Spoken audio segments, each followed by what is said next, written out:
हे बघा, मी अशा बियाकने प्रत्येक वेळी टाकते, त्यामुळे जागी जागी माझ्याकडे टोमॅटोची रोपं उगवलेले आहेत. तर आज सकाळ सकाळी मला इतके टोमॅटो भेटलेले आहेत. दिवसभर पपई कापायची म्हटलं, पण केळी पण कणी आजच सगळी पिकत आली होती, त्यामुळे केळी पहिल्यांदा एक दोन खाऊन घेतली. त्यामुळे हे पपई राहिली. तर ही संध्याकाळची वेळ आहे.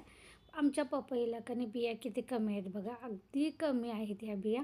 आणि बिना केमिकलचे पपई आहेत. कोणाकोणाला पपई आवडते सांगा. जरी आवडत नसली ना तरी पपई खायची, कारण पपई औषधी असते. पपईच काय, मी तर म्हणेल कुठलंही फळ असो, भाज्या असो, जरी आवडत नसल्या आपल्याला किंवा आपल्या मुलांना वगैरे, तरी थोडं का असना जबरदस्तीनं खायचंच. कारण प्रत्येक फळामध्ये, भाज्यामध्ये काहीतरी जीवनसत्व हे असतंच, जे आपल्या शरीराला उपयोगी असतं. औषध गोळ्या खात बसण्यापेक्षा कधी असं बिना केमिकलचं आणि घरचं खायचं, कधीही हा चान्स सोडायचा नाही.